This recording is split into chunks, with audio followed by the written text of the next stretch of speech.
One of the things I did want to find out from you is collaborations. Now, I was looking more so for, because the R&B act, this is their track, and they invited a hip hop artist to collaborate. I think towards the 2000s, it became R&B hip hop acts saying, "Get this R&B act to sing on my hook." No, but I wanted to go more so for the R&B act had the song, and they said, get someone to do a couple of lines. Now we want to start with number 5, and then we get down to your favorite one. Okay. So I'm gonna say J-Lo and Ja Rule. I love that song that they did. You can't remember the song. I it's because they did too, and for whatever reason I always remember "Ain't It Funny," "Ain't It Funny," but it's one that she did before that. Oh, it's a remix. Darn it, I gotta Google it. But J-Lo, okay. Yeah, J-Lo and Ja Rule, they had a good chemistry together. It was at that time where Ashanti was out. So, I think she kind of stole, just like Beyonce did with A. Marie, she kind of stole a little bit of that Ashanti flavoring for her song. Is this I'm Real? Yeah, I'm Real. I'm glad you found it, because I had to pull up my slow tablet. I'm Real. I love that song. Every time it come on, we still hear that to this day, constantly on hip hop mixes and R&B mixes on the radio. And when you hear it, it's still got that. It's got that Rick James sample. It's still got that funky little swag to it. I love it. And it's what, hey, J-Lo, she gets a pass for me. She gets a pass. She's not the best singer, but that's cool. I think she does do some good stuff. So I want to go with 112 featuring Biggie, Only You. Okay. I always remember the remix, which is I thought I told you that we won't stop. I thought I told you that we won't stop. I know, with Mace and Biggie, yeah.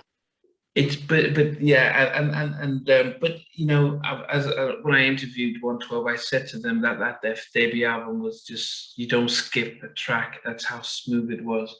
But just having the intro with Biggie and then having Mace, but just even the first one with just Biggie, it was just such a smooth track. And them singing it, and Biggie, on one of the all-time best.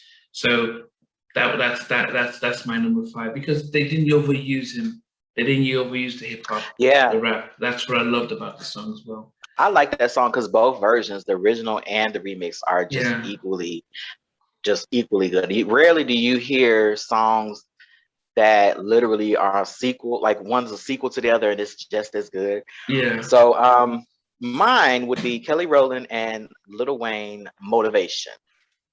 I love that song, and I was happy for Kelly because being in Beyonce's shadow for so long, it was good for her to finally get that hit. And I think that song is very catchy, very simple. They both shared. It was like she did the first verse, he did the second verse, Lil Wayne. Very sexy song. It felt like a coming out, like Janet Jackson moment where she just completely changed. Like she went from this young girl from a kids group, or not kids group, but like a teen group, to a woman. She became a woman in that song. So it's very catchy. Lil Wayne was really hot at the moment. So that's one of mine. Yeah, no, I think Kelly, when you think about the the stuff she did with Nelly, this is when we kind of knew who she was. She wasn't just the Destiny's Child second fiddle. She did break out by that time. My number 4, you mentioned Janet, would be All Right. That's my favorite Janet track, because Heavy D was my favorite MC, and I saw the track and I thought, oh, Teddy must have done this. That's how much I love Teddy. Because I saw Heavy D, I just thought, oh, it's a Teddy remake or stuff like that. But it's the video was great. His rap is always loved his rap, and the whole dancing and stuff. But I'm not a massive fan of Janet, but this song was so much different. It was very early on, but yeah, that's my number four. Okay. All right. Now, me personally, when I was compiling this list, I think I didn't understand the assignment. So forgive me, but I'm going to have to put this on here because you can't talk about hip hop and R&B collaborations without talking about Mary J. Blige and Method Man. That You're All I Need. That is iconic.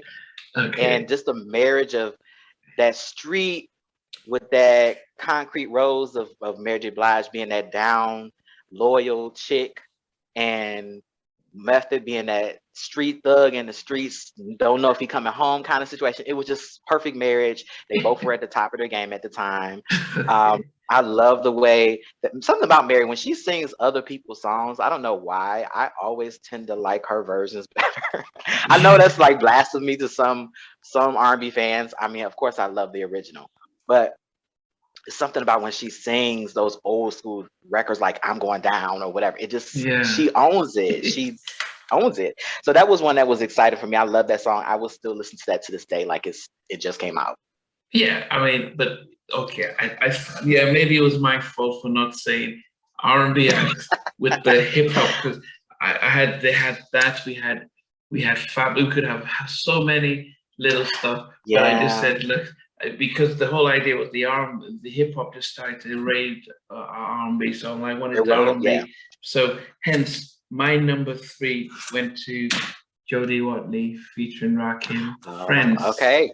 Right. So she's singing and Rakim drops his verse and we hadn't seen him for a while and then he pops up with Friends. It was like friends are hard to find. Yeah, the rap, everyone just remembered that. And I was never a big Jodie Watley fan, but that was my favorite Jodie Watley song because of that the way. So I think about a song that even though I wasn't a big fan of the artist, but then it's almost as if wow, that song is what draws me into them. Right. Okay. I love that one. That was one of the songs that started that whole thing. Like that was one of the first successful marriages of R&B and hip hop where it's like, okay.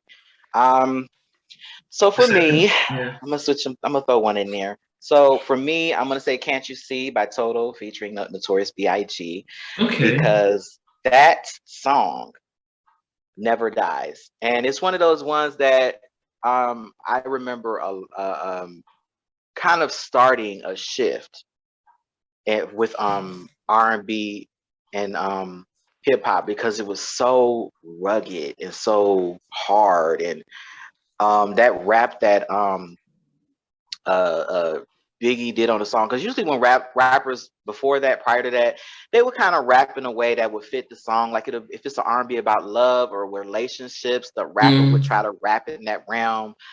But I don't know what Biggie was on. He went in the booth and he was just spitting like he was in like a rap battle or something. He was going off and it just fit. And then Toto came in, especially Pam, with it's that energy. She came in with that vibe. That song, it just, when you sing it, when you dance to it, you feel so cool. You just feel like, So yeah, I love that song. That's another one that's an R&B hip hop collaboration that to me is classic. Okay, I'm gonna go old school with this one. Midnight Star featuring Houdini, Don't Rock That Boat. Oh.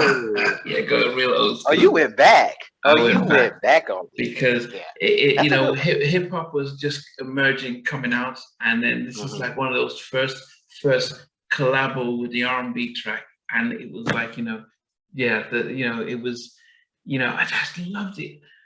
I love the late 80s, the innocence and stuff like that. The rap, because I'm going back to high school, and just remembering these tracks. Houdini was big back when I was back in those days and stuff. So yeah, so that's Midnight Star. I love Houdini. Yeah, that's another group I never hear.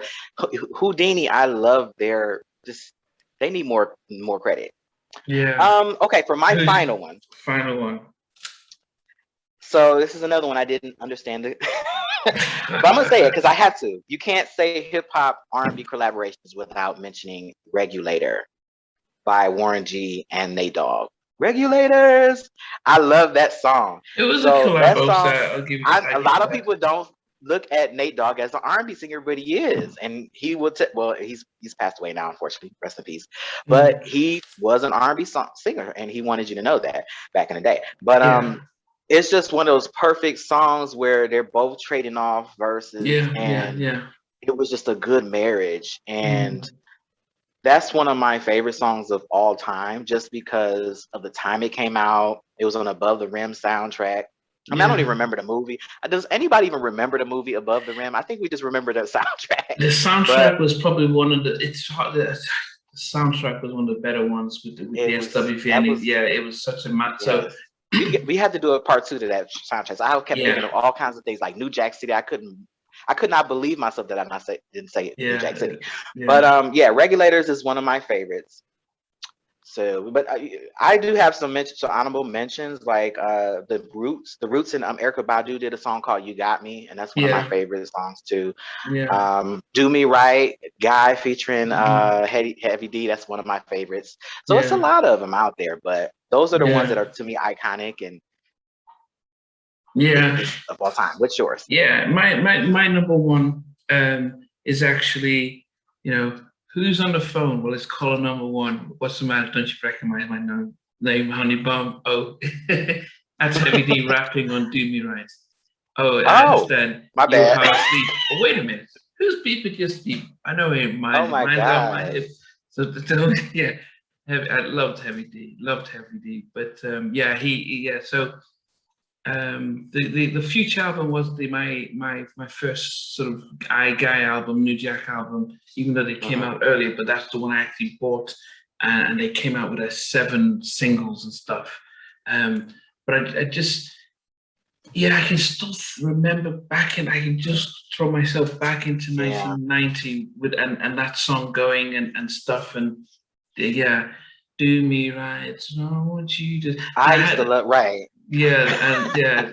I'm mad. I'm sorry. I took your moment. I shouldn't even say it because I should have said "Just Coolin'" by Levert because I like that song too. We all have heavy. It wasn't "Do Me Right" though. But that was my. But if I had I thought about. That's your number one though. That's your number one. Okay. That was my number one because as I said, I wanted to focus on the R&B when the rapper was brought in, as opposed to whether they just took over and stuff. But I didn't, No Diggity, our introduction to Queen Pen, was a good one. That was a good one. I forgot about that one. So that was my number one. But anyway, I mean, as I said, next time we'll probably focus more on the R&B hip hop artists, bringing in the R&B artists. And so a lot of that. I'm ready for you. Yeah.